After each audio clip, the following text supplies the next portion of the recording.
Orang hidup, orang mati.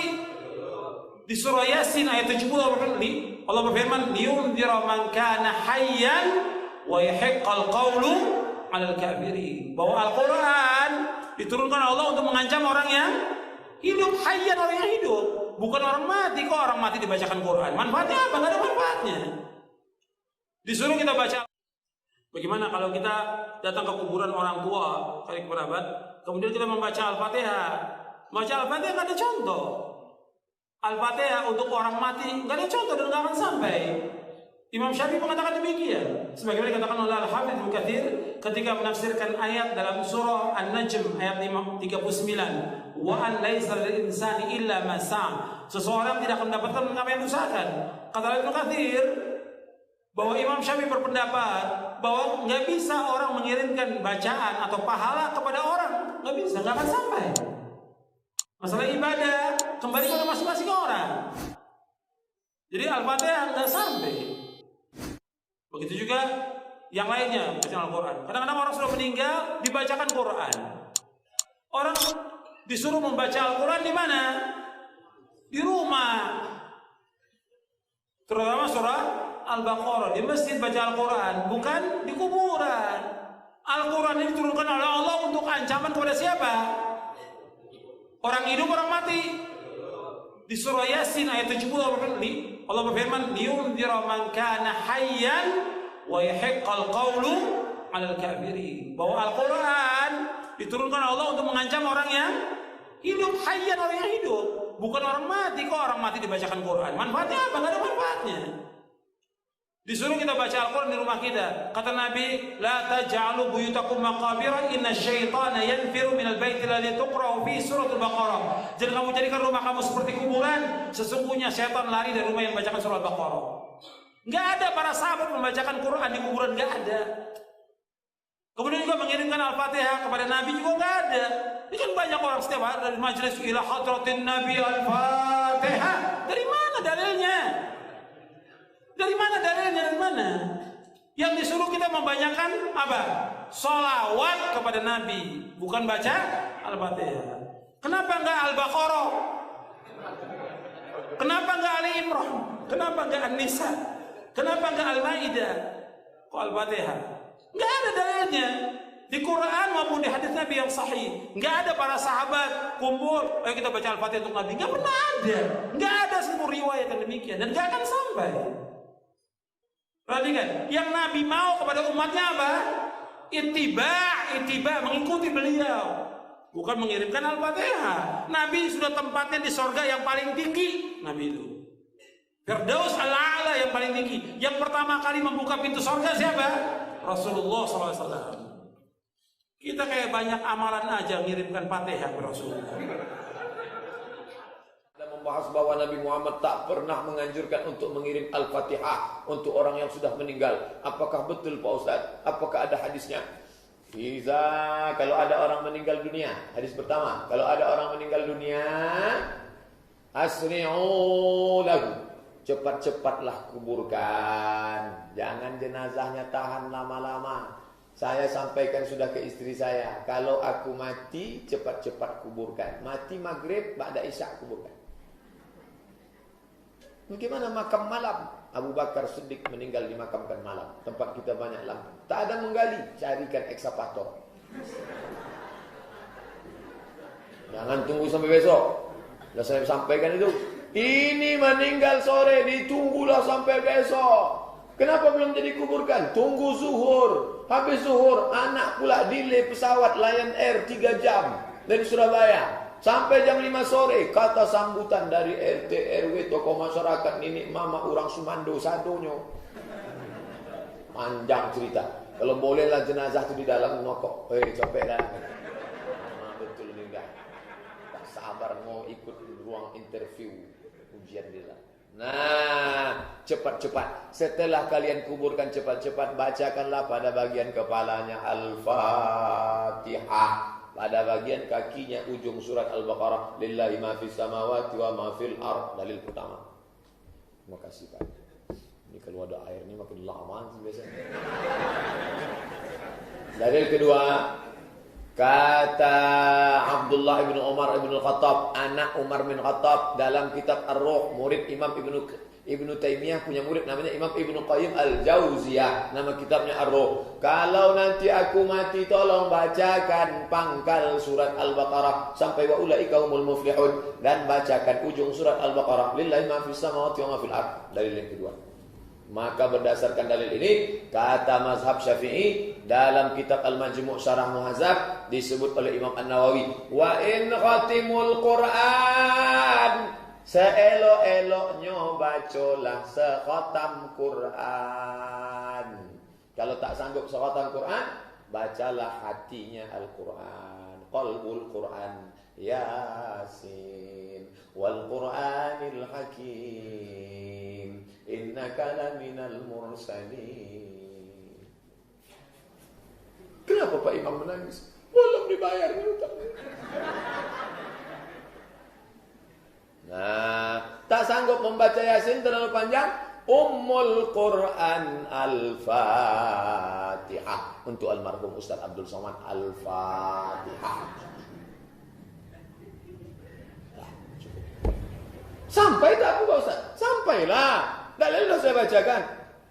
Udah itu tanya dulu. Sampai tak Pak Ustaz? Nah, coba bacakan. Balik lagi nak? Berarti sampai. Dibacakan dalil tak percaya. Dibacakan logika tak percaya. Tak juga dia percaya. Saya tak percaya. Siapa nama lengkap? Nanti kalau kau mati, kubacakan Al-Fatihah. Teman-teman sekalian yang dimuliakan Allah Subhanahu wa taala, ziarah itu artinya kunjungan. Ziarah. Jadi saya menziarahi antum, berarti saya mengunjungi antum. Mau kemana Ustaz Adi? Mau ziarah. Mana? Ke Pak Lutfi. Pak Lutfi di mana? Di Lampung. Kan Pak Lutfi masih hidup. Ziarah itu bukan mengunjungi orang yang wafat saja. Ziarah itu bisa diartikan mengunjungi orang yang masih hidup. Bisa. Jadi ziarah artinya kunjungan. Kunjungan. Baik ya? Nah sekarang, bolehkah kita mengunjungi orang yang sudah wafat? Boleh. Apa yang dikunjunginya? Kuburnya. Makanya ada istilah ziarah kubur. Mengunjungi orang yang wafat dalam kuburnya. Apa yang dilakukan? Mendoakan mereka. Jadi Nabi bahkan mengatakan, silakan. Lihat-lihat. Kuntu nahaitukum an ziyaratil kuburi fal'ana fazuruha. Itu dalilnya. Dulu saya pernah larang Anda untuk ziarah kubur. Dulu itu saat iman lemah. Ada kebiasaan di jahiliyah. Kalau ada orang meninggal, itu mereka meratap-ratap. Ratap-ratap. Untuk menunjukkan bahwa orang ini orang baik. Diratap, ada yang rubuk-rubuk rambut, ada yang mukul-mukul begini. Bahkan nanti gini, saking populernya kesan itu dianggap orang baik, sampai ada jasa penyewaan orang nangis. Jasa nyewa orang nangis. Jadi kalau ada dikenal orang buruk misalnya, disewa nih, berapa orang?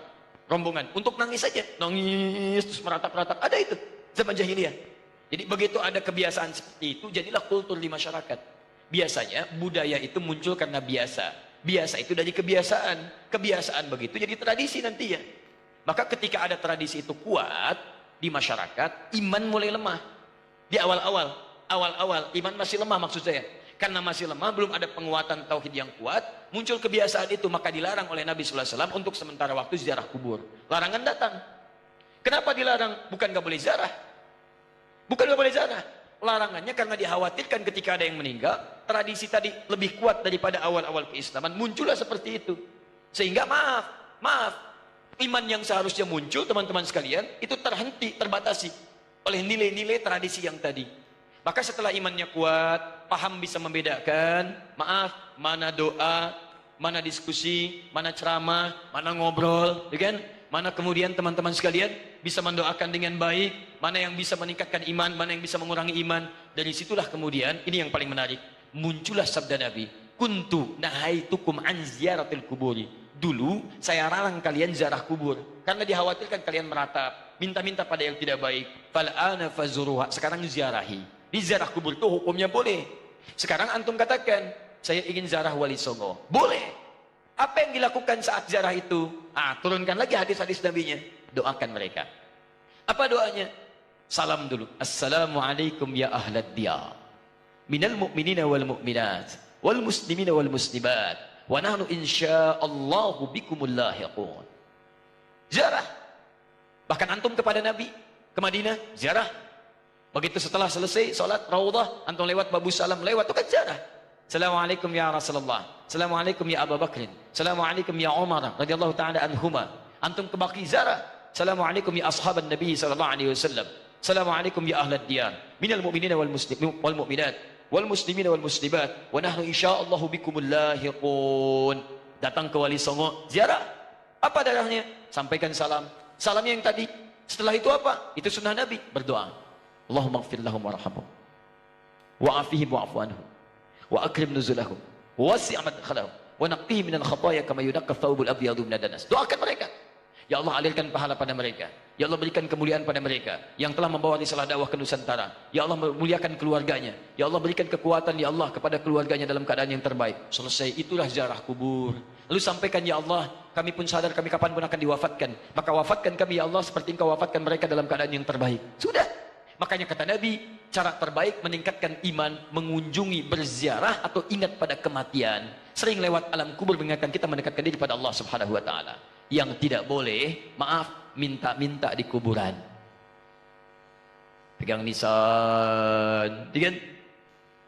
Pak, tolong, Pak, cucu saya mau lahiran, tolong. Makanya saya datang ke sini. Antum ngapain datang di situ? Yang di situ saja nggak bisa keluar. Antum itu kayak yang di situ. Nah, itu yang tidak tepat. Jadi yang dilarang itu minta-minta pada yang tidak dibenarkan. Kalau zarahnya nggak ada masalah. Lalu bagaimana kemudian menyikapi yang seperti ini? Antum bikin zarah. Cari ustaz yang bagus. Datang kemudian, di situlah diadakan taklim. Terangkan, ini loh risalahnya. Saya pernah itu. Ya, tur, jejak Islam di Nusantara. Bukan Islam Nusantara, jejak Islam di Nusantara. Beda antara Islam Nusantara dengan jejak Islam di Nusantara. Kami susuri Pak, sampai ke Aceh Pak. Aceh, dari Aceh. Kami kunjungi makam Syekh Abdul Rauf As-Singkili. Datang. Itu saya terangkan taklim dulu. Syekh Abdul Rauf itu masuknya ke Aceh seperti ini. Kemudian menyampaikan begini, risalah Islamnya begini. Setelah itu kita datang. Mana buktinya beliau ada? Kita kunjungi. Sampai ke tempat makamnya, darihnya, kuburannya. Masuk ke situ kita berdoa. Saya pimpin doanya. Begini cara berdoanya. Sampaikan begini, begini, begini. Sudah, ayo kita pulang. Saya sampai ke Lasem. Untuk menelusuri jejak Islam di Nusantara ke arah wilayah Jawa Tengah sampai ke Jawa Timur. Nah, ujung Jawa Tengah ke Lasem saya tunjukkan. Ini dulu ada Sunan Bonang di sini. Teman-teman sekalian, nama aslinya ini, asalnya begini, ininya begini. Dari mana taunya? Apakah itu fiktif? Ayo kita lihat. Susuri tempatnya. Ini tempat beliau. Ini tempat awal merapatnya. Ini tempat keluarganya. Ini pas sujudannya. Sampai saya hitung berapa anak tangga sampai ke atasnya. Yang merawat tempatnya itu sampai kesujudannya. Yang merawatnya namanya Pak Abdul Halim. Begitu antum naik sampai ke atas, sebelah kiri. Di situ antum temukan nanti yang pegang kuncinya Pak Abdul Halim. Ketika bertemu dengan beliau, indah sekali. Pak, ini bukan makam ya. Bukan makam. Makamnya itu bukan yang di sini. Ini cuma pas sujudannya. Pas sujudan itu tempat beliau kemudian memetakan wilayah. Berdoa kepada Allah. Minta diberikan kekuatan. Bersujud di situ. Sholat menghadap ke arah kiblat. Seperti Nabi naik ke Gua Hira. Lalu memohon kepada Allah beri petunjuk. Setelah itu berdakwah di lingkungan sekitaran. Makamnya bukan di sini Pak, tapi yang di bawah. Disamarkan makamnya supaya tidak ada yang mengkultuskannya. Indah keterangannya. Saya ajak jamaah untuk mendengarkan itu semua. Tuh, kan? Sering tertipu kita. Makanya ditutup tuh pas sujudannya juga supaya tidak ada yang mengkultuskan itu. Cuman lihat ke situ, baik, terangkan. Kalau sudah seperti itu enak taklim kitanya. Di sejarahnya paham, ada tokohnya, ada bekasnya, kemudian kita mendoakan, setelah itu kita pulang, selesai. Jadi kita itu tidak harus saling mencolok, gak ada Wali Songo, begini. Alah, antum ini kenapa sih? Sebelum bilang gak ada, lihat dulu. Lihat, pahami, baca kisahnya, pelajari, ambil inspirasinya. Kalau ada yang meninggalnya, doakan seperti antum datang ke makam Uhud. Datang ke situ, antum doakan, cerita di situ, selesai. Seperti antum datang ke makam Nabi, berdoa di situ, bahas sekitarannya, pulang, selesai. Itulah teman-teman sekalian. Jadi kita ambil cara yang hikmah. Jelas ya? Nah, jadi kita pun tidak harus menyakiti orang lain, tapi meluruskan dengan cara-cara yang terbaik. Hikmah. Ya. Di karena masjidnya al-hikmah, selalu ini yang muncul.